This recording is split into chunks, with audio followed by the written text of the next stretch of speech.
آپ دیکھ رہے ہیں دنیا نیوز، میں ہوں عمران یوسف۔ ہیڈنگز آپ جان چکے ہیں۔ بلیٹن کے آغاز میں خبر یہ ہے کہ برطانوی میڈیا نے آکسفورڈ کے اگلے چانسلر کا الیکشن لڑنے کے بانی پی ٹی آئی کے فیصلے پر کئی سوالات اٹھا دیے۔ اخبار گارڈین نے بانی پی ٹی آئی کو طالبان کا دوست قرار دے دیا۔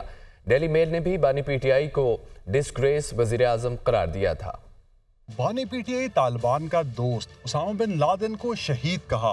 افغانستان سے اتحادی انخلا پر کہا غلامی کی زنجیریں توڑنے پر مبارکباد۔ خواتین کے لباس کو ہی زیادتی کی وجہ قرار دیا۔ آکسفورڈ چانسلر کے لیے نامزدگی کی درخواست یونیورسٹی روایات کے خلاف۔ برطانوی اخبار گارڈین میں مضمون۔ کیتھرین بینٹ نے اپنے مضمون میں لکھا ہے کہ بانی پی ٹی آئی نے خواتین کی تعلیم پر پابندی لگانے والے طالبان کی حمایت کی۔ کیا طالبان دوست شخص کا چانسلر آکسفورڈ یونیورسٹی انتخاب درست ہو سکتا ہے؟ انہوں نے جنسی طور پر ہراساں ہونے والی خواتین کو ہی اس سانے کا ذمہ دار قرار دیا۔ اخبار نے سوال اٹھایا کہ آکسفورڈ یونیورسٹی کے چانسلر کی مدت 1 دہائی کے لیے ہوتی ہے۔ چانسلر کو پورا سال خود کو دستیاب رکھنا ہوتا ہے۔ بانی پی ٹی آئی کو 14 سال سزا ہو چکی، جیل سے کیسے دستیاب ہوں گے؟ ماہرین کے مطابق گارڈین کے مضمون کے بعد بانی پی ٹی آئی کی امیدواری کے امکانات کو شدید دھچکا لگا ہے۔ رہنما مسلم لیگ نون طلال چودھری کا کہنا ہے کہ بانی پی ٹی آئی کرپشن پر اپنے ملک میں سزا بھگت رہے ہیں۔ اگر بانی جیسا شخص چانسلر منتخب ہو جائے تو یونیورسٹی کا مستقبل کیا ہوگا؟ بانی پی ٹی آئی پر کرپشن ثابت ہو چکی، طالبان بارے سوچ بھی سب کے سامنے ہے۔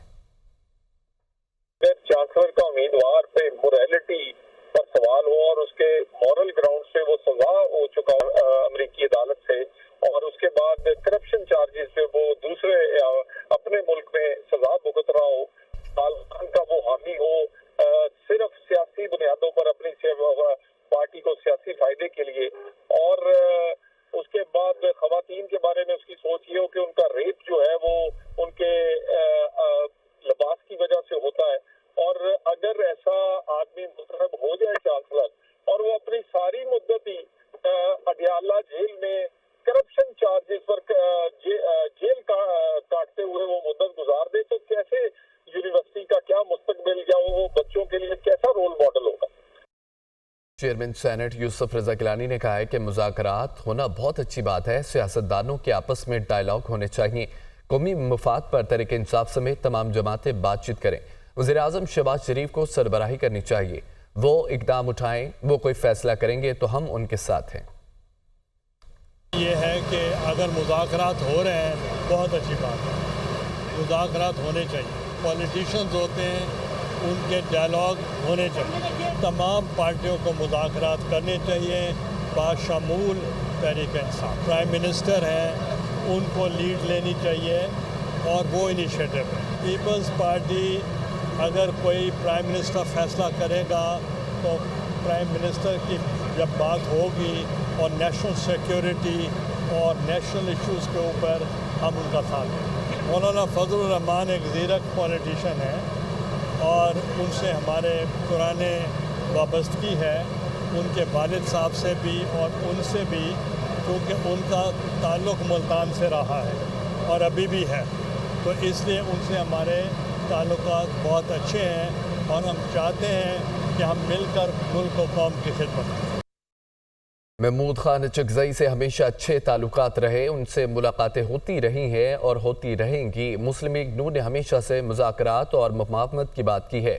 رانا ثناءاللہ کہتے ہیں کہ بانی پی ٹی آئی سے مذاکرات کی بات چلائی لیکن وہ غیر سنجیدہ شخص ہیں۔ نواز شریف شوق سے بیرون ملک علاج نہیں کرواتے، ماضی میں بھی انہیں زبردستی سعودی عرب بھیجا گیا تھا۔ وزیر اعظم کے مشیر رانا ثناءاللہ نے دنیا نیوز سے خصوصی گفتگو میں بلوچستان میں دہشت گردی کو بھی بزدلانہ وار قرار دیا۔ محمود خان چکزئی صاحب ہو گئے یا مولانا فضل الرحمان صاحب ہو گئے، ان کے ساتھ ہمارا بہت ہی عزت اور احترام کا رشتہ ہے، اور اس کی بنیاد یہ ہے کہ انہوں نے مشکل وقت میں ہمارا ساتھ دیا۔ ان کے ساتھ ہمارے مذاکرات یا ہماری ملاقاتیں جو ہیں وہ تو ہوتی رہی ہیں، ہو رہی ہیں اور آئندہ بھی ہوتی رہیں گی۔ وزیر اعظم نے on the floor of the house P T I کی تمام لیڈرشپ پارلیمنٹ میں موجود تھی، ان کے سامنے کہا کہ بھئی ہم آپ کے ساتھ بیٹھنے کو تیار ہیں، لیکن بدقسمتی سے دوسری طرف سے جواب اس کا درست نہیں آیا۔ ہمارے جو قائد ہیں، پارٹی لیڈر ہیں میاں نواز شریف صاحب، وہ کوئی روانہ نہیں ہو رہے، باقی یہ ہے کہ ان کا میڈیکل چیک اپ ڈیو ہے، جتنا ان کا کریٹیکل آپریشن ہوا اور اس کے بعد پھر وہ زیر علاج رہے وہاں پہ، ان کی مجبوری ہے، وہ کوئی اپنا چوائس کر کے تو سعودی عرب نہیں گئے تھے، انہیں زبردستی دھکیلا گیا تھا۔ خیبر پختونخوا کے سابق صوبائی وزیر نے کرپشن کے خاتمے کے لیے قائم کمیٹی کو بیڈ گورننس کمیٹی قرار دے دیا۔ کہتے ہیں کہ کرپشن کے لگائے گئے تمام الزامات بے بنیاد ہے۔ انہوں نے مزید کیا کہا، جانتے ہیں ذیشان کاکاخیل کی سپورٹ میں۔ سابق صوبائی وزیر شکیل خان کا کرپشن کے الزامات کی جوڈیشل انکوائری کرانے کا مطالبہ سامنے آیا ہے۔ ان کے مطابق وہ الزامات سے متعلق نیب انکوائری کے لیے بھی تیار ہیں۔ شکیل خان کے مطابق 8 ستمبر کے جلسے تک وہ خاموش رہیں گے کیونکہ بانی سے ملاقات کا کہا گیا ہے۔ جلسے کے بعد اپنا موقف عوام کے سامنے رکھیں گے۔ شکیل خان نے بتایا کہ سابق صدر عارف علوی نے بانی پی ٹی آئی سے جلد ملاقات کرانے کی یقین دہانی کرائی ہے۔ جب بھی ملاقات ہوگی تو انہیں حقائق بتاؤں گا۔ رہنما تحریک انصاف شیر افضل مروت کا کہنا ہے کہ جلسہ تب کامیاب ہوگا جب جلسہ ہوگا۔ بانی پی ٹی آئی کی رہائی، مینڈیٹ واپسی کی تحریک چلانے کا فیصلہ ہو چکا، جلد ہی آغاز ہوگا۔ تحریک کا مقصد لوگوں کے ڈر اور خوف کو ختم کرنا ہے۔ تحریک کا آغاز پنجاب سے کریں گے، مارچ اور دھرنے ہوں گے۔ ہمارے پاس تحریک چلانے کے سوا کچھ رستہ نہیں ہے۔ اگر ہم یہ تحریک نہیں چلا سکتے تو ہم ظلم کے سامنے سرنگو کر چکے ہیں۔ نہیں سمجھتا بانی پی ٹی آئی کو ملٹری عدالت میں پیش کرنے کا کوئی جواز ہے۔ وہ دنیا نیوز کے پروگرام ٹونائٹ ود صبر عباس میں گفتگو کر رہے تھے۔ جلسہ کامیاب ہوگا تب جب جلسہ ہوگا۔ اب جو 6 ماہ سے 23 مارچ سے لے کر 23 اگست تک یہ جلسہ ملتوی ہوتا گیا بلا کسی خاص وجہ کے، تو لہذا میں نے یہ شکوک ظاہر کیے تھے کہ چونکہ بہانے سے یہ جلسے کا انعقاد جو ہے طوالت اختیار کر گیا ہے، جلسہ کرنے کی نیت ہوگی اور اس میں شدت ہوگی تو پھر کوئی مؤخر نہیں کرا سکے گا۔ میں یہ سمجھتا ہوں کہ 8 ستمبر کا جلسہ جو ہے اب پارٹی کے اندر یا باہر کوئی بھی طاقت اگر مؤخر کرانے کی کوشش کرے گی تو وہ اپنی سیاسی مستقبل پہ خود ہی کلاڑی مارے گی۔ آپ کے سامنے اسکرین پہ بیٹھ کے یہ حقیقت بتا رہا ہوں کہ یہ فیصلہ ہو چکا ہے اور جلد ہی انشاءاللہ تحریک کا آغاز ہوگا، جلد ہی۔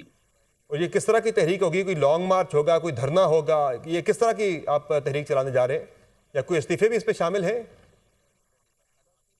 نہیں، استعفوں کی سیاست تو اب نہیں ہوگی۔ اب جو تحریک ہے وہ پاکستانیوں کی ایک تحریک ہوگی، اور اس تحریک میں سب سے اہم جو فوکس ہے وہ لوگوں کے ڈر اور خوف کو ختم کرنا ہے۔